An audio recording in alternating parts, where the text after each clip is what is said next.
Shabbat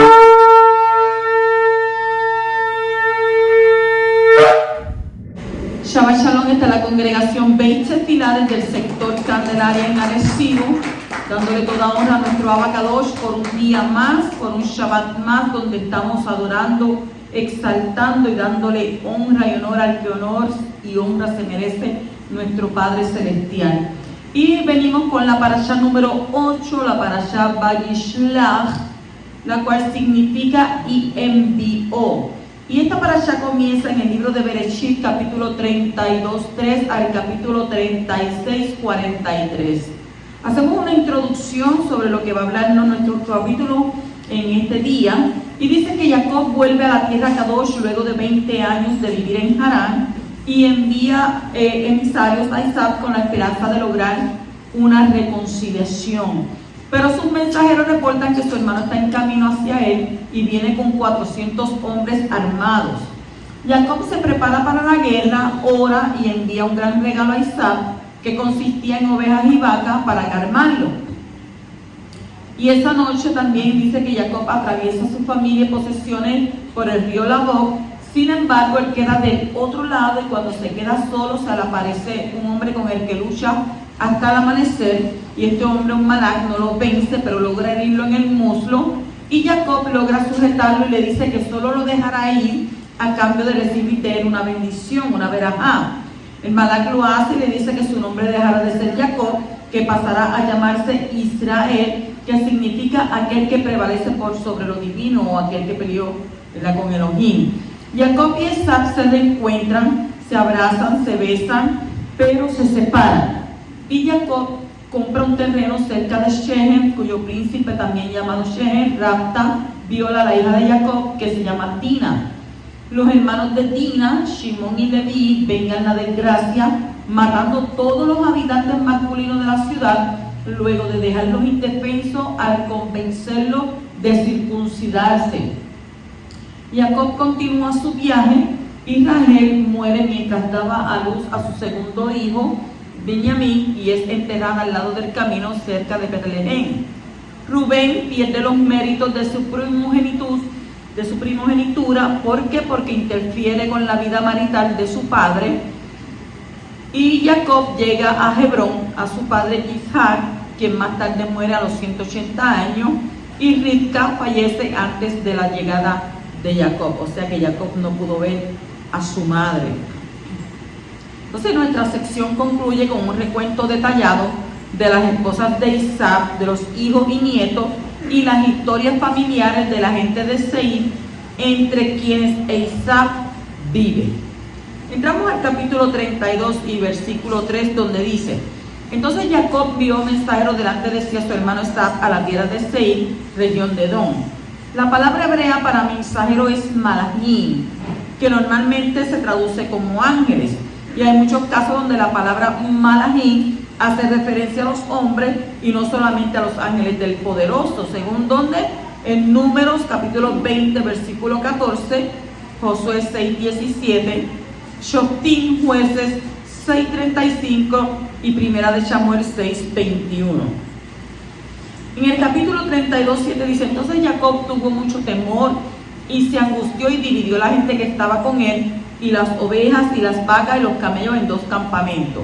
¿Por qué él hizo esto?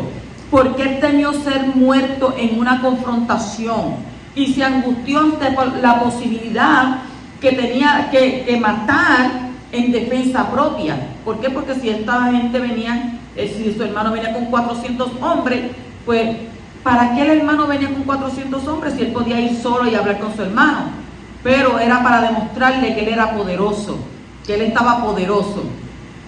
Entonces el temor de Jacob ante Isaac no deriva de la debilidad de su fe o de la falta de confianza en lo que él iba a pasar en el nombre de su Elohim, sino que, como es normal, en el valiente real, al entrar en guerra, él teme a la muerte y presiente el peligro, pero elige ¿qué? Elige cuando es necesario una muerte digna. Lo mismo pasa con nosotros. Nosotros pues no matamos a nadie, pero nuestra vida tiene que prevalecer por encima de los demás. ¿Por qué? Porque si usted es una persona que usted ama al poderoso, usted le sirve a él, estoy bien segura que si alguien viene a atentar contra su vida, usted tiene que salvarse, usted tiene que pelear por su vida, o usted se va a quedar ahí y mátame. No, tu vida tiene que prevalecer sobre aquel personaje que venga en contra tuya. Pero aquel que va a la guerra seguro que no va a morir y no es ni generoso ni valiente, ya que él no ha elegido entre la vida y la muerte. Usted lo envía, mira, tienes que ir a luchar, pues tú no estás eligiendo vivir ni morir. O sea, te va a tocar lo que te va a tocar, y si es tu día, te va a tocar. Entonces, el hombre valiente se entristece ante la posibilidad de morir, pero la elige si es necesario. Entonces dice que él dividió a la gente que estaba con él y las ovejas, las vacas, los camellos en 2 campamentos. La persona no debe de caer en día de angustia, sino hacer todo lo posible para llegar a su meta. No debe esperar milagros sin una participación activa en los hechos. Y es por eso que la Torá nos relata las tácticas empleadas por Jacob al dividir al hombre y pertenencias en 2 campamentos. Y estas tácticas tenían por finalidad que proteger, en definitiva, ¿a quiénes? A sus esposas y a sus hijos. Y por eso los traslada allende del arroyo Yabok, según el versículo 23 y 24. Por último, la distribución estratégica de los 2 campamentos de Jacob tenía como finalidad crear una valla humana de contención entre Isaac y la familia de Jacob. O sea, él todo lo tenía fríamente calculado. Era un hombre astuto porque ya él estaba, ¿verdad? Antes de que su hermano llegara, ya él estaba haciendo lo que tenía que hacer. Porque a veces nosotros le dejamos todo a Abba. No, que Abba sea el que haga. ¿Y tú? ¿Vas a estar con las manos ahí cruzadas esperando que envíe el malak que venga a pelear contigo allá al frente? No, tú también tienes que hacer, tienes que tener parte. Continuamos en el capítulo 32, versículo 9 al 12, y dice: y dijo Jacob: oh Elohim de mi padre Abraham, oh Elohim de mi padre Isaac, oh Creador, que me dijiste, vuelve a tu tierra y a tus familiares, y yo te haré bien. Indigno soy de toda misericordia y de toda la fidelidad que has mostrado a tu siervo, pues con solo mi cayado crucé este Jardín, y ahora he llegado a tener 2 campamentos. Líbrame, te ruego, de la mano de mi hermano, de la mano de Isaac, porque yo le tengo miedo. No sea que venga y me hiera a mí y a las madres con los hijos. Y tú dijiste, mire cómo le recordó, porque la palabra dice que Abba dice, hazme recordar y entremos en razón.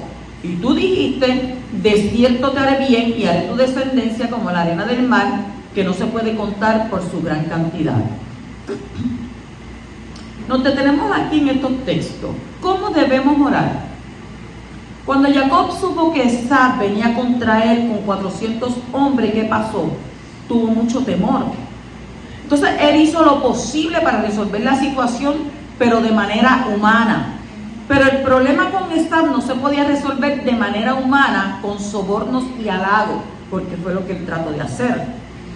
Era un problema que psicológico y espiritual en primer lugar. ¿Por qué? Porque el odio que Esau tenía contra su hermano por haberle engañado era tan fuerte que en 20 años no lo había podido apaciguar, porque él estuvo 20 años acá con Labán. Entonces ese tipo de odio atrae a los demonios y refuerza el odio y lo convierte en un fuerte deseo de asesinato. Jacob mismo había causado esta situación por su manera de tratar a su hermano. Lo que sembró, ahora él lo tenía que cosechar. Pero el poderoso quiso crear paz, quiso poner shalom entre los hermanos, y para eso tenía que tratar con la raíz del problema. ¿Y cuál era? El corazón de Jacob en primer lugar y el corazón de Esau en segundo lugar. El trato duro en la casa de Labán había sido parte del tratamiento divino para corregir el alma de nuestro padre, pero todavía no estaba listo para entrar en la tierra de la promesa. Tuvo que enfrentar a su hermano y arreglar lo que había hecho ¿hace cuánto? Hace 20 años atrás. ¿Cuántos tienen situaciones y todavía las tienen en el aire que las tienen que resolver? Y han pasado los años y no han hecho nada. Pero entonces Abba se va a encargar de que tú puedas llegar a arreglar esa situación. No se puede huir de la responsabilidad que uno tiene ante las personas que uno ha dañado. Y hay que enfrentar la situación y hacer la parte que le corresponde a uno para que el poderoso entonces pueda hacer su parte, porque no es todo dejárselo a él. Entonces, si uno huye de la responsabilidad, el Creador finalmente de una u otra manera va a crear una circunstancia para que uno tenga que enfrentar la situación y aprender la lección y corregir los errores. Eso se llama hacer tikkun, hacer rectificación. Entonces la tensión era muy fuerte y entonces ¿qué hizo Jacob? Comenzó a orar. Él empezó a orar y su oración es un buen ejemplo de cómo se debe orar. Entonces quiero destacar 3 cosas de esta oración que nos pueden ayudar en nuestras oraciones. Número 1, que él dijo: orar según las promesas del poderoso. Número 2, orar con una actitud de humildad. Y número 3, orar con total sinceridad y transparencia. Jacob basaba su oración en lo que el poderoso había dicho, le hizo recordar. Y 2 veces destaca lo que Abba había prometido. Por eso nuestro Creador nos lo dice, ¿verdad? Hazme recordar. Y no es que Él se olvide, es que Él quiere saber si tú te acuerdas de lo que Él te había dicho a ti. Entonces, la mente humana dijo que ahora había una situación de sumo peligro, con una persona que había determinado matar a Jacob, que venía contra él con 400 hombres. Jacob no tenía ninguna posibilidad para enfrentar tantos hombres por la fuerza. Y la familia estaba en un grave peligro de ser exterminada completamente. Por otro lado, estaban las promesas de Abba, que decía que la descendencia de Jacob iba a multiplicarse como la arena del mar y que el poderoso iba a estar con él en el momento de volver a la tierra. Así que dentro de Jacob estaba la lucha mental. Entonces, entre la realidad física en la que vivía y las promesas espirituales del poderoso. Cuando Jacob oró, él optó por sobreponer las promesas por encima de la situación. O sea, él no se enfocó solamente, wow, me van a matar, viene mucha gente, tengo miedo. No, él dijo, pero Abba, tú prometiste, tú me dijiste que me ibas a llevar con bien. Entonces le hizo recordar a Abba esas promesas. O sea que si uno ora según las promesas del poderoso, las oraciones van a tener ¿qué? Van a tener mucho efecto y van a producir un cambio en la realidad física. Porque acuérdense que la palabra dice que lo que se desate en la tierra va a ser desatado en los shamayim. Entonces lo que tú confesares, eso va a ser realidad, va a ser hecho. Entonces Jacob reconoció que no era digno de recibir tanta riqueza y sabía que todo lo que tenía era por pura misericordia de Abba. Si el poderoso le había dado tanto, no a base de sus propios méritos, sino por la Haná, por la gracia divina, entonces él estaba interesado ¿en qué? En bendecir a Jacob. Entonces Jacob no se aferraba a lo que tenía, sino que reconoció que solo era un administrador indigno de todo, porque usted sabe que todo lo que nosotros tenemos proviene de nuestro Padre Celestial. No, porque yo me levanté temprano, que yo trabajé, que yo hice. Oiga, usted se levantó por la misericordia de nuestro Creador, porque Él devolvió tu alma en compasión. Porque si Abba dice, no te vas a levantar de esa cama, inmediatamente, como dice el libro de Job capítulo 33, que cuando Él te visita de noche, Él va a poner dolores sobre tu cuerpo y tú no te vas a poder levantar. O sea que todo lo que tú tienes, lo tienes porque Abba te dio vida, te dio salud. ¿Para qué? Para tú poder adquirir esas cosas. Entonces, esa actitud es muy valiosa para Abba y es muy eficaz a la hora de presentarte en oración ante el poderoso. Jacob supo que si no recibía ayuda de los shamayim, iba a morir por mano de su hermano Esaú. Y en lugar de jugar a ser el héroe de fe y proclamar las promesas, suprimiendo toda realidad física, porque hay gente que se enfoca solamente en lo espiritual y no ven las cosas que están pasando, ¿verdad?, en el momento, pues él suprimió toda la realidad física y las emociones angustiadoras, abrió su corazón a Abba confesó que él le dijo a Abba: Abba, tengo mucho miedo, tengo temor de mi hermano. Entonces, la fe fingida no impacta sobre el poderoso, sino que es la humildad sincera, la confianza en la gracia, en la Haná y en la misericordia de Abba que Él nos ha prometido. Y en el momento de crisis se revela quién es verdaderamente la persona. En la presión, Jacob se volvió hacia Abba en oración. No confió en sus propias fuerzas. Recordó las promesas de Abba, se humilló y reconoció que no era nadie. Y fue totalmente sincero para decir lo que sentía y lo que tenía. Hay personas que sienten muchas cosas, pero no se las confiesan al Creador, porque siempre tienen la tendencia a decir: Yahweh lo sabe todo. Por supuesto que Él lo sabe, pero Él quiere que dice, la palabra dice que un corazón contrito y humillado, que vayamos delante de Él en humillación, que reconozcamos que no hemos hecho las cosas bien. ¿Por qué? Porque el Ruach te va a redarguir que lo que tú estás haciendo no es lo correcto. Pues entonces, ¿qué tenemos que hacer nosotros? Ir delante del poderoso humillado. Entonces, con esta oración que él hizo, Abba le contestó esa oración. Entonces, vamos a seguir el ejemplo de nuestro padre Jacob, y que el poderoso deje que tus oraciones sean contestadas según sus promesas. ¿Cuántos dicen amén? Aleluya. En el capítulo 32:13 dice: y pasó la noche allí, entonces de lo que tenía consigo, escogió un presente para su hermano Esaú.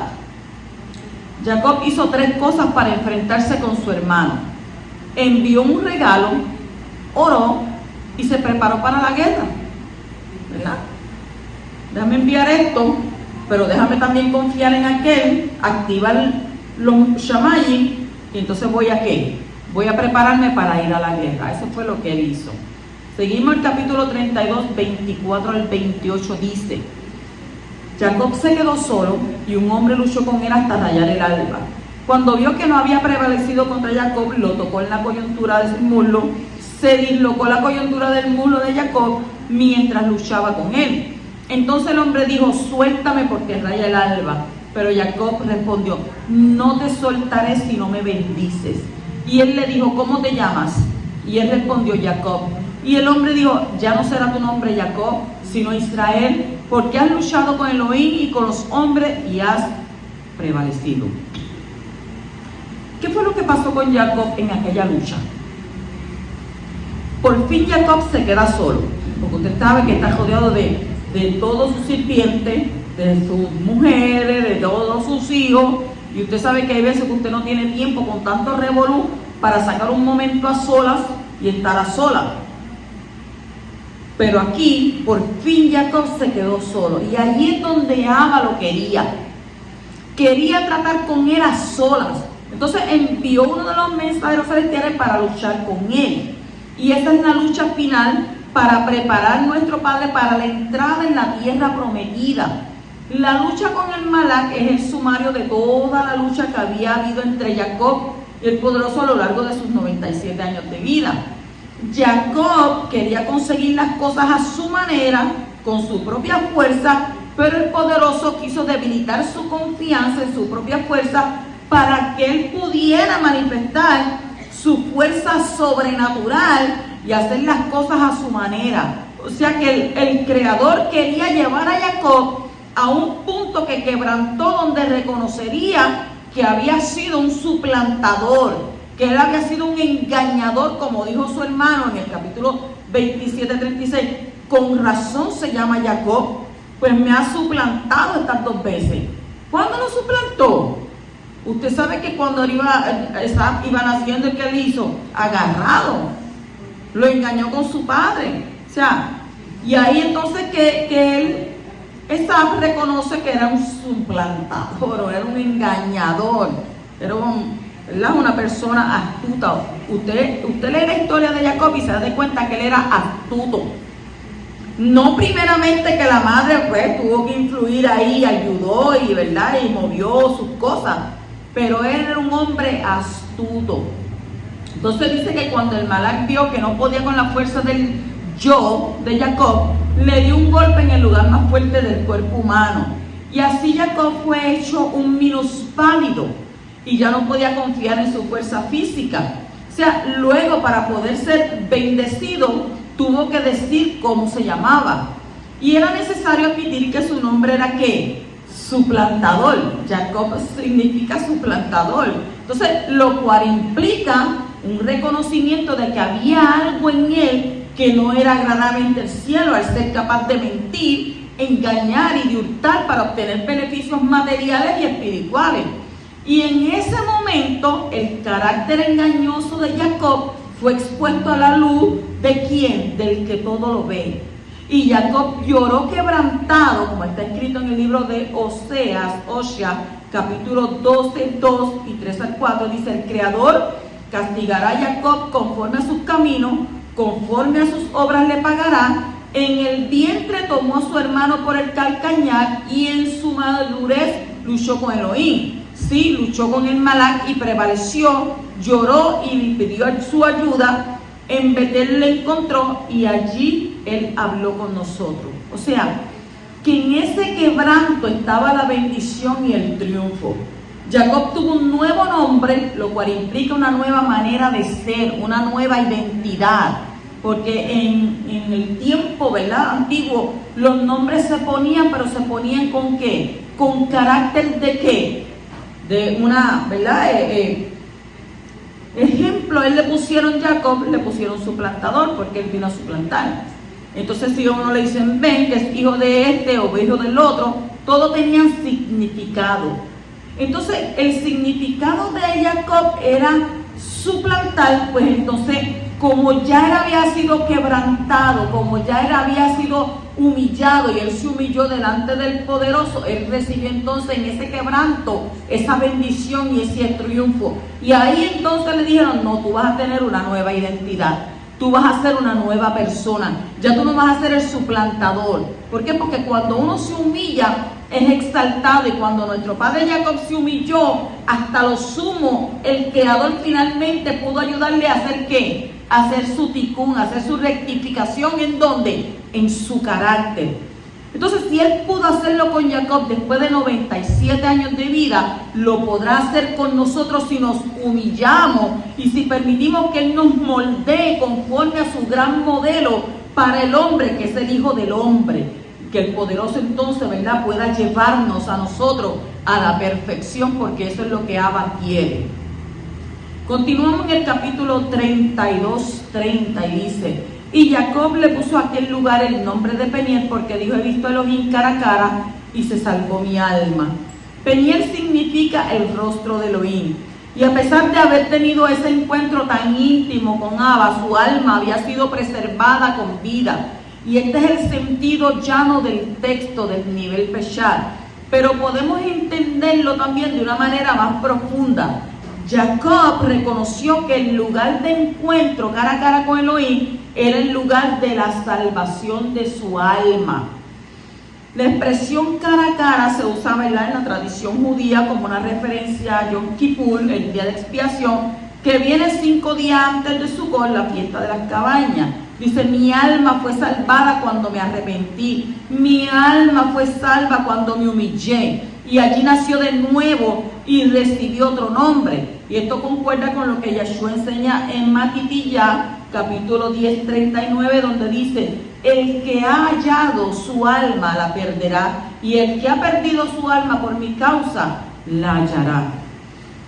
Capítulo 32 y versículo 31 dice: y le salió el sol al cruzar Peniel y cojeaba de su muslo. ¿Usted cree que él se sanó de eso? No, al final de los días él como quiera seguía con su bastón. ¿Para qué? ¿Para qué? Para recordarle. Dice en Hebreos 11:21, dice que Jacob adoró al final de su vida, apoyándose ¿sobre qué? Sobre el bastón. La pregunta es si Jacob se quedó inválido para el resto de su vida, de manera que necesitaron un bastón para caminar siempre. Según Rashi, Jacob cojeaba solo cuando el sol brilló, pero no después. Y cita ¿a quién? A Malaquías capítulo 4 versículo 2, donde está escrito: mas por a vosotros que teméis mi nombre, Se levantará el sol de justicia con la salud en sus alas, y saldréis y saltaréis como terneros del establo.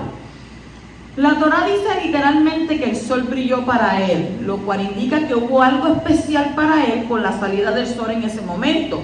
Y esto alude también al momento de la venida del Mashiach, que en Malaquías es llamado el sol de justicia, cuando todos los muertos en la fe en él serán ¿qué? Resucitados, y todos los enfermos serán sanados, y todo Israel será salvo, dice la palabra. O sea que el golpe que le dio el Malach también alude al momento de la gran tribulación para Jacob, cuando será quebrantado ante los ataques de las naciones de la tierra, como está escrito en el libro de Jeremías, capítulo 30, versículo 7, dice: ¡ay! Porque grande es aquel día, no hay otro semejante a él. Es tiempo de angustia para Jacob, mas de ella será librado.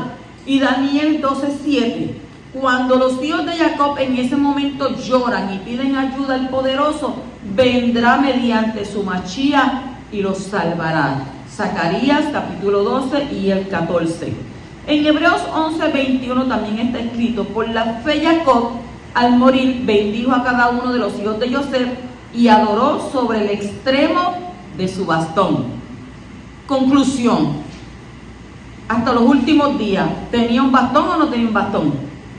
Lo dice la Torá, ahí, en Hebreos 11:21. Dice que, y adoró sobre el extremo de su bastón. La cita está tomada en Bereshit, Génesis 47:31, donde la palabra hebrea mitá, cama, fue entendida como maté, que es bastón. Y las dos palabras se escriben igual. Entonces en la Septuaginta se tradujo como raptos, que es bastón, y de la misma manera se entendió por el autor de la carta a los hebreos. Entonces estas dos son las únicas obras de la fe que han sido destacadas de la vida de Jacob en el capítulo donde aparecen los héroes de la fe. ¿Por qué se menciona el bastón? El bastón representa la dependencia de dar una ayuda externa. Jacob se había convertido en un adorador y por medio de sus muchas luchas aprendió a adorar a Abba. El bastón donde él puso su cabeza y adoró le recordó el momento de su quebranto, cuando no podía caminar bien sin ayuda externa. Y esto lo llevó ¿a qué? A un profundo sentimiento de gratitud que dice: si fuera por mí mismo, yo estaría muerto. Yahweh, tú eres mi fuente, mi fortaleza y mi protector. Y te necesito desesperadamente en todo momento. Me lo enseñaste en Peniel. Gracias por quebrantarme y bendecirme allí. O sea, él nunca se quejó. Siempre le dio ¿qué? Honra al poderoso, siempre lo bendijo. Continúa en el capítulo 33, dice: y él se les adelantó y se inclinó hasta el suelo 7 veces hasta que llegó cerca de su hermano. Ahora Jacob pudo enfrentar a su hermano Esaú correctamente. ¿Por qué? Porque él ahora era un hombre nuevo. Entonces vemos cómo toma su responsabilidad y protege a su familia. Se pone delante de ella. Porque ¿qué fue lo que hizo primero? Mandó a la gente al frente. Todo el mundo al frente. Vayan, pues lean. Y después, mira, Rachel y todas las sirvientas, todas al frente. ¿Y dónde estaba él? Pues entonces ahora Esaú correctamente, ¿verdad?, hace lo que tenía que hacer. Y entonces vemos ahí la responsabilidad y la protección hacia su familia. Se pone delante de ella. Y entonces enfrenta ¿a quién? A su hermano, inclinándose 7 veces, humillándose ante él. Entonces podemos respetar a una persona a pesar de su conducta maligna. Y en este caso, por el hecho de ser su hermano, él merecía ¿qué? Su respeto. Entonces Yahweh intervino milagrosamente tomando control sobre los sentimientos de venganza de Esaú, porque Jacob se había humillado. Entonces durante la noche de lucha, por medio de la oración, Jacob liberó la actividad angelical de manera que los ángeles de Yahweh trataran con el corazón de Esaú. Solamente Abba Kadosh es el único que puede cambiar un corazón de piedra en uno de carne, como dice la Escritura. Entonces fue por causa del quebrantamiento y arrepentimiento de Jacob que su hermano pudo cambiar. Cuando tenemos conflicto, ¿verdad? Cuando tengo conflicto con mi hermano, la solución está ¿en dónde? En ti. Si tú tienes conflicto con tu hermano, la solución está en ti. Si quieres tener paz con tus hermanos, entonces cambia tu actitud hacia ellos. Capítulo 33, versículo 4 dice: entonces Esab corrió a su encuentro y lo abrazó, y echando sobre su cuello lo besó y lloraron. Mire qué cosa, ¿verdad? O sea, él está allá y tú estás acá. Entonces acá tú estás pensando que miles de cosas. ¿Estás haciendo qué? Especulaciones. A lo mejor me va a decir esto, a lo mejor me va a decir aquello, a lo mejor me va a hacer esto, me va a hacer esto, lo otro, ¿qué? ¿Ven? Especulando. Entonces nosotros nos preguntamos, ¿fue genuino el beso de Esab? Porque la Torah dice, entonces Esab, miren quién fue el que corrió. Entonces Esab corrió a su encuentro y lo abrazó, y echándose sobre su cuello, lo besó y lloraron. Entonces, ¿fue genuino el beso de Esab? El texto hebreo presenta una escritura poco frecuente en este texto. La palabra hebrea que fue traducida como y lo besó, Vayishkahu, dentro de Esab había tanto lo bueno como lo malo, como en todas personas hoy en día. En el momento de este encuentro, el poderoso activó las emociones positivas que tenía hacia su hermano, y el milagro del encuentro maravilloso entre los dos fue producido. Y este es el resultado de la lucha que tuvo nuestro padre Jacob la noche anterior. Después de haberse humillado y reconocido su falta, fue levantado y bendecido. Y Abba tomó control de la situación y produjo este encuentro divino entre los dos hermanos.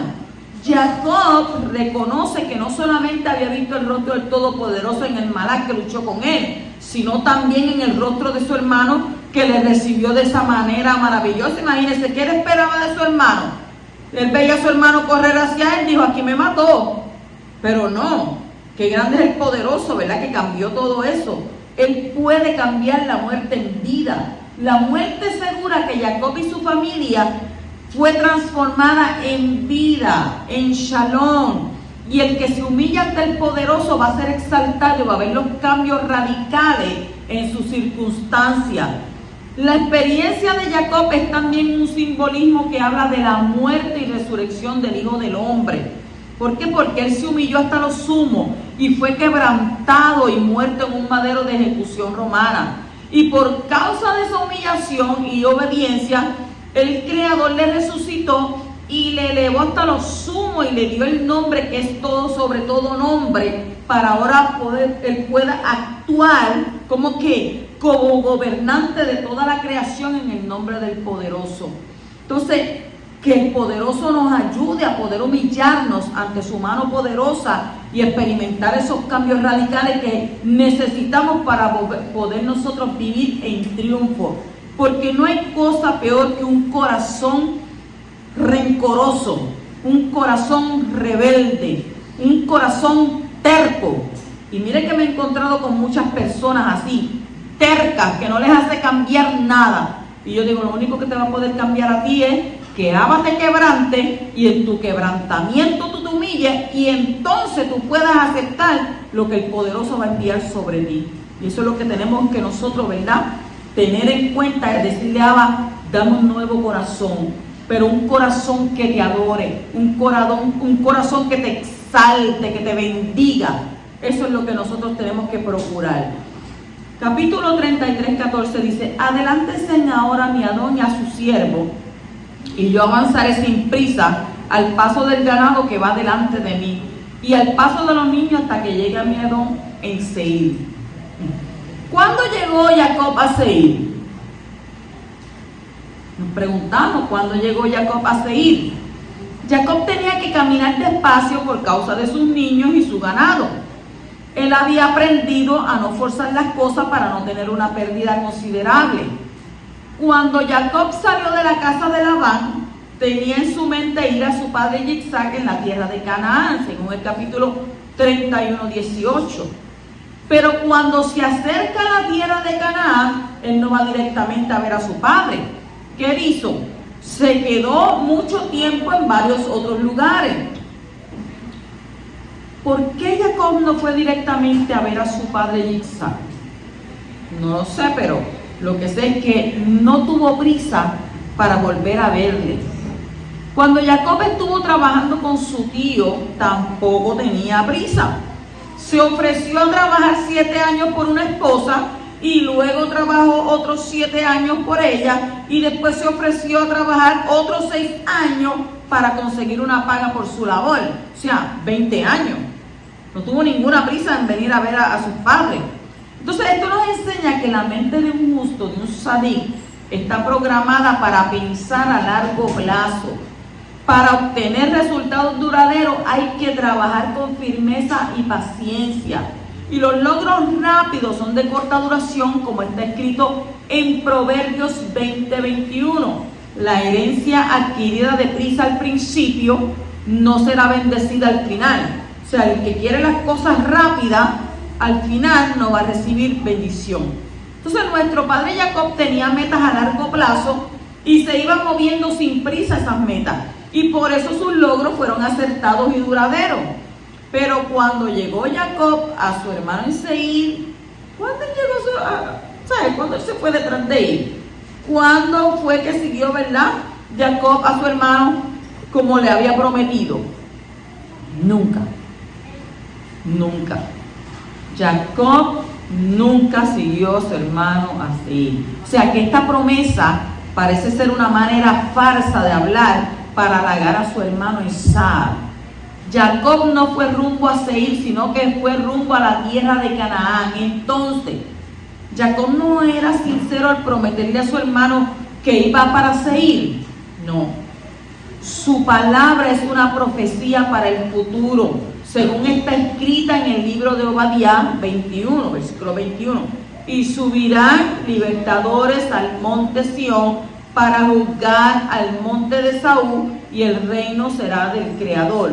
O sea que finalmente la promesa de nuestro padre Jacob se cumplirá en relación con el regreso del Mashiach. Y normalmente las cosas de Abba se consiguen a largo plazo. Aprendamos de nuestro padre Jacob a ir poco a poco, pero con pasos ¿qué? Firmes. ¿Para qué? Para llegar a las metas que el poderoso ha puesto en nuestros corazones. No nos cansemos al no ver el resultado a corto o medio plazo. Entonces que el Creador nos dé esa paciencia y fuerza para estar firme, constante, abundando siempre en la obra del poderoso, sabiendo que nuestro trabajo en el Adón Yahshua no es en vano. Capítulo 33, 17 dice: y Jacob siguió hasta Sucot y se edificó una casa e hizo cobertizos para su ganado. Por eso al lugar se le puso el nombre de Sucot. Sucot significa cabañas, chozas. Y una sucá puede significar también cualquier albergue temporal. Esta palabra también nos enseña que la fiesta que está relacionada con el regreso de los hijos de Israel a la tierra de Israel es Sucot, la fiesta de las cabañas. El Mashiach cumplió proféticamente las primeras 4 fiestas anuales con su primera venida. En su segunda venida también va a cumplir la restante, entre las cuales Sucot es la más larga. Y esa fiesta hace alusión al milenio, al reino mesiánico, que es un tiempo de tránsito entre un estado hasta otro, como la Sucá es una morada temporal. Entonces, después del milenio, vendrá la morada permanente para el Mashiach y su novia, que es la nueva Jerusalén, donde lo dice, usted está hablando de eso, ¿verdad? Sí, Revelación, Apocalipsis capítulo 20, versículo 3, y ahí Apocalipsis capítulo 21, versículo 1 y 2. En el capítulo 33, 20 dice: y levantó allí un altar y lo llamó el Elohei Israel. Este es el primer altar que Jacob edifica. El nombre significa el poderoso es el Elohim de Israel. En el 34:1 continuamos y dice: y salió Dina, la hija de Lea, a quien ésta había dado a luz a Jacob, a visitar a las hijas de la tierra. Dina también era hija de Jacob, porque era hembra, pero en esos tiempos no se contaban a las mujeres, se contaban solamente a los varones. Entonces, en el capítulo 34:2 dice: y cuando la vio Shehem, hijo de Hamor Jebeo, príncipe de la tierra, se la llevó y se acostó con ella y la humilló. Solo por ver a Dina, él la cogió y la raptó. Entonces, el instinto sexual es provocado en el varón por medio de la vista. Cuando dice se acostó con ella, la Torá no usa la palabra conoció. En este texto, que es la palabra común para el acto sexual, según Génesis 4:1, 17 y Primera de Reyes 1:4, Lucas 1:34. Entonces, ¿qué nos enseña? Que él no tuvo tacto con ella, sino que abusó de ella sin respetar su integridad personal. En el capítulo 34:7 dice: y los hijos de Jacob regresaron del campo al oírlo, y aquellos hombres se entristecieron y se irritaron en gran manera, porque Shehem había cometido una infamia en Israel, acostándose con la hija de Jacob, pues tal cosa no debe hacerse. ¿Qué es lo que no debe hacerse en Israel? Dina, la hija de Jacob, ella salió de su mundo de moral alta, de una moral alta, ¿para qué? Para flirtear con un mundo de moral baja. Se fue a ver a las hijas de la tierra. ¿Qué tenía ella que irse a ver a ninguna hijas de tierra, ir a juntarse con nadie? Porque la Escritura nos dice que la luz no hace liga con las tinieblas, ni lo mundano con, ¿verdad?, con lo que es Kadosh. ¿Por qué ella salió a ver a las hijas de la tierra? ¿Qué quería ella copiar? O sea, ¿qué sucede? Que su corazón no se mantenía firme a las enseñanzas de su pueblo, y su comportamiento abrió la puerta para que un joven se la llevara y se acostara con ella y la tratara denigrantemente. Sin embargo, ella no huyó de él. Él se quedó ahí, porque ella se hubiera escapado, ¿verdad? Pero la Torá no dice que ella huyó de él, no, ella se quedó ahí. Sino que siguió viviendo en su casa, formando así una pareja de hecho con él. Nosotros leemos esto y pensamos que eso pasó ahorita, y los hermanos lo escucharon y ahorita mismo fueron a reclamar. No. O sea, ella se quedó viviendo en casa de él, no dijo nada. Ahí me quedo. Esto está bueno. Esto no pertenece allá, no hay tanta cosa. Entonces, el pecado de Shehem, Siquem y Dina, ¿cómo se llama? Se llama fornicación. Fornicación, o sea que el poderoso prohíbe tener relaciones sexuales fuera de un pacto matrimonial.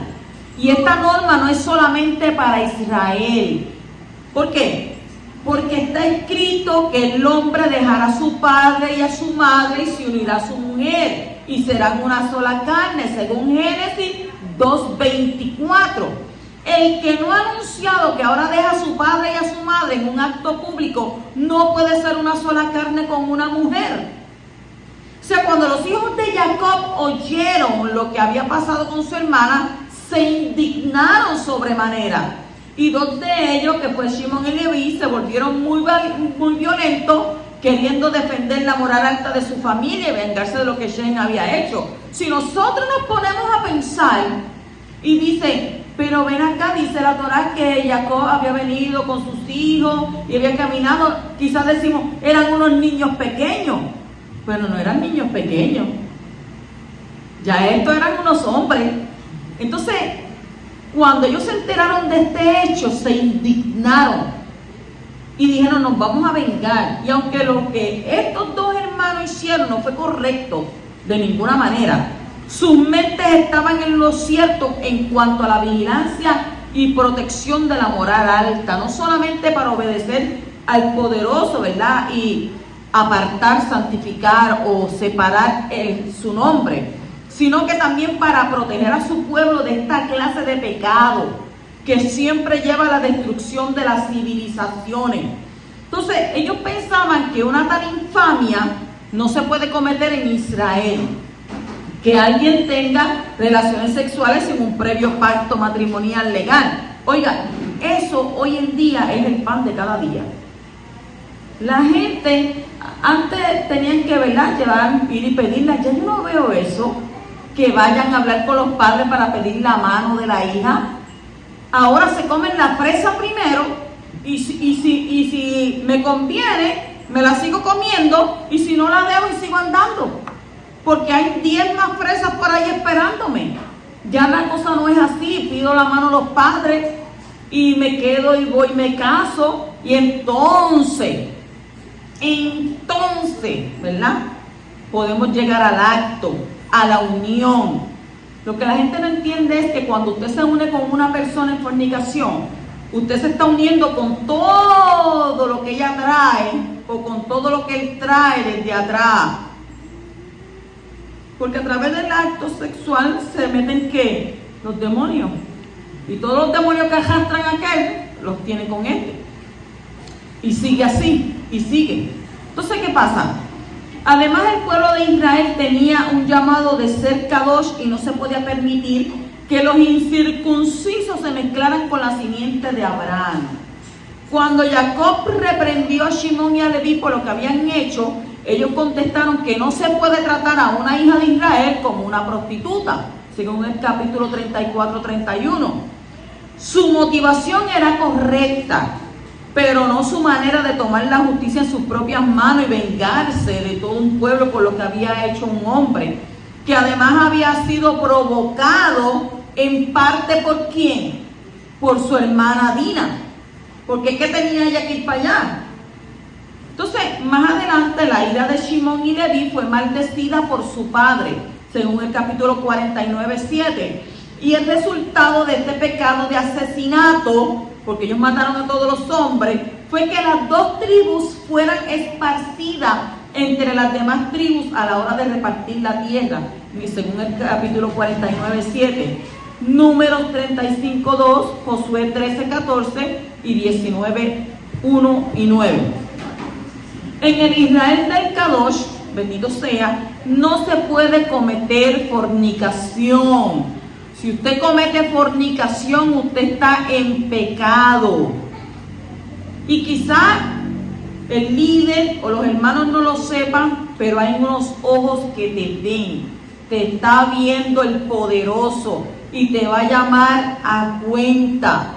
Los que son verdaderos israelitas se cuidan mucho del pecado de fornicación, porque ninguno que vive practicando fornicación puede heredar el reino venidero, como está escrito en el libro 1 de Corintios capítulo 6 versículo 18, huir de la fornicación.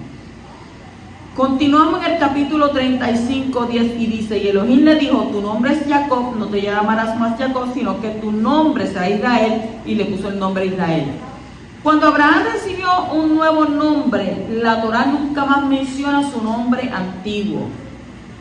Pero cuando Jacob recibe su nombre nuevo, la Torá sigue llamándole con los dos.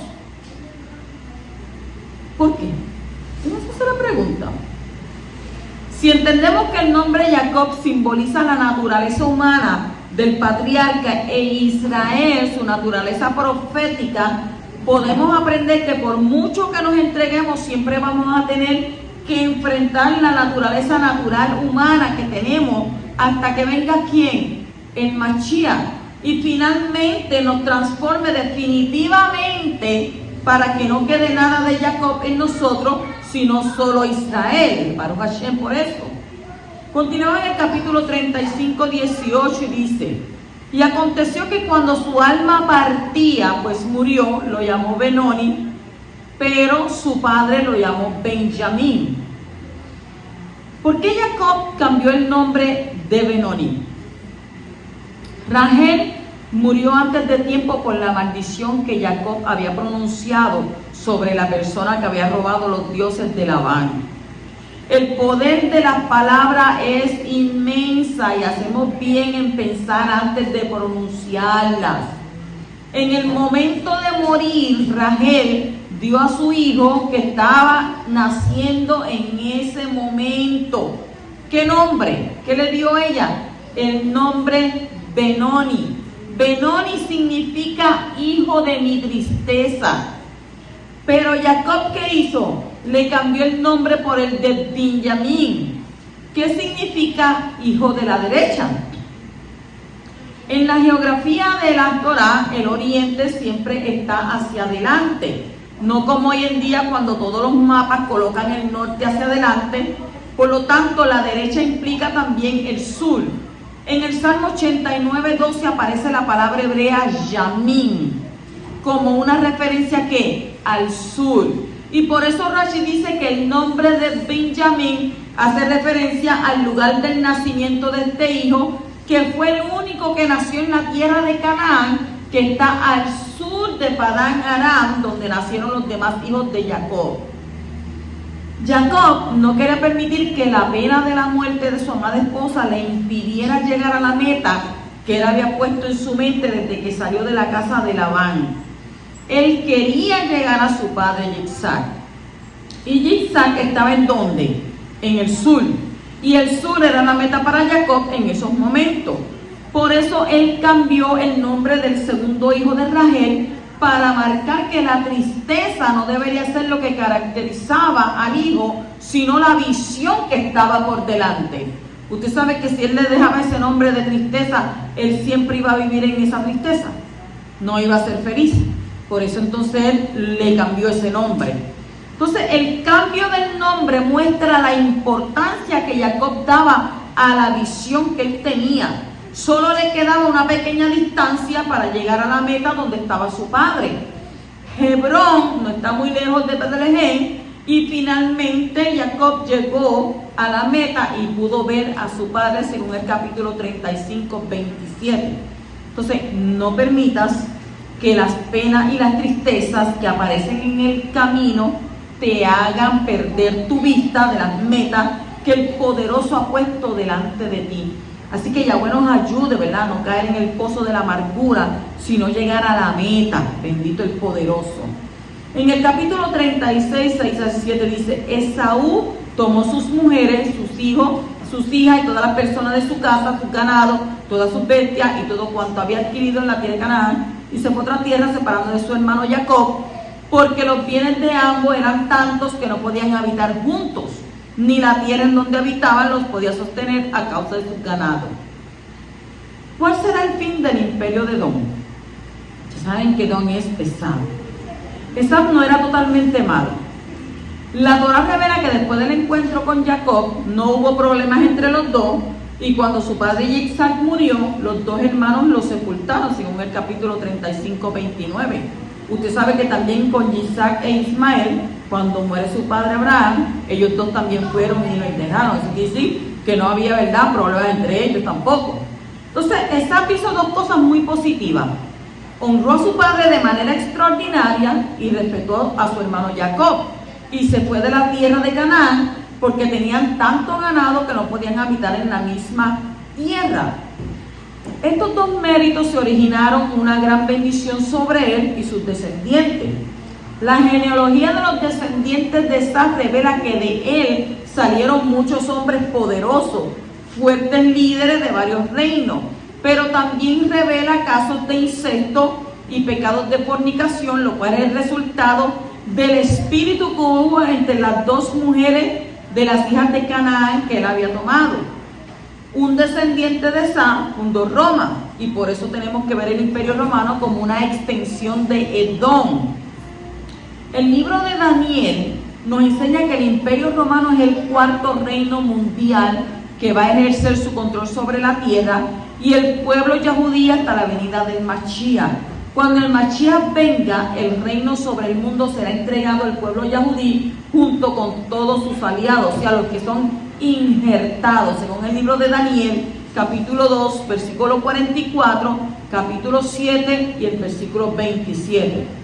Roma se puede identificar tanto como un poder político como un poder religioso, y los dos son proféticamente una extensión de Edom. Y esto nos enseña que la religión de Roma está conectada con Edom. Y en el texto del cual nos ocupamos está escrito en el original hebreo que Esab se fue a Eretz, lo cual se ha traducido como otra tierra, pero el texto hebreo no dice otra. sino solamente dice Eretz, tierra, que puede ser entendido como un nombre. Y es posible que Esab llamó la tierra nueva donde se fue Eretz, como un sustituto a la tierra de Canaán que había sido prometida ¿a quién? A Jacob y a sus descendientes.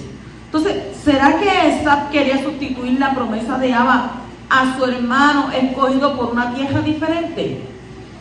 Lo cierto es que el Ruach, el espíritu que sale de Roma, enseña similarmente que el pueblo escogido ya no es escogido y que los gentiles, los cristianos, ahora son el pueblo escogido, el nuevo Israel. ¿Y será que esta idea empezó con Esab? Al estudiar las profecías que hablan del imperio romano, tanto político como religioso, que es el cristianismo, se ve que no hay ningún futuro para ellos. El imperio romano está destinado a la destrucción, y esto incluye tanto el sistema político, que hoy en día está dominando la mente de todos los políticos del mundo, como el sistema religioso que pretende sustituir el único pueblo escogido.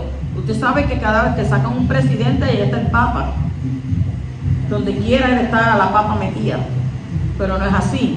Entonces los profetas hebreos nos revelan que no hay futuro para el imperio de Edom. Solo hay profecía de destrucción para el futuro final de Edom. No hay ni una sola profecía que dice que Edom será restaurado y levantado para el mundo venidero, el mundo del imperio del Mashiach. Edom está destinado a la total destrucción y desaparición de la tierra.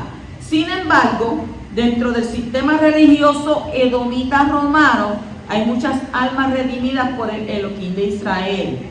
Y son las almas que han sido alcanzadas por el poder de resurrección del Mashiach de Israel. Ellos también tendrán el derecho de heredar el mundo venidero, pero el sistema en el cual ellos todavía están está destinado a la ruina. No hay futuro para el cristianismo y no encuentro ninguna profecía que lo indique. Los redimidos de entre las naciones no son considerados por el cielo como parte del cristianismo, sino como cortados de su olivo silvestre e injertados en el olivo cultivado, que es el pueblo de Israel. Y usted quiere ver eso, véalo en Romanos capítulo 11 y en Revelación capítulo 5, versículo 9 al 10. Pero lamentablemente la gran mayoría de ellos no lo ve, sino piensa que el cristianismo es el nuevo Israel y que los cristianos son el pueblo de Dios. Y por eso siguen aferrándose a un sistema que está destinado a desaparecer. El sistema religioso edomita romano es el mismo que la gran ramera que se encuentra en el libro de Revelaciones. Poco antes de la llegada del reino, el verdadero Mashiach, veremos la caída de la gran ramera, también llamada Babilonia, y ese día no está muy lejos. El poderoso llama a su pueblo a salir del sistema religioso edomita romano, también llamado Babilonia. No puedo hacer otra cosa que repetir el mismo llamado: salid de ella, pueblo mío, para que no seáis partícipe de sus plagas. ¿Dónde encuentra? Isaías 48:20, 52:11, Jeremías 58, 51:45, Zacarías 2:7 y Revelación 18:4. Que el poderoso nos dé entendimiento para saber qué significa este mensaje y cómo aplicarlo de manera correcta en nuestras vidas. Shabbat Shalom.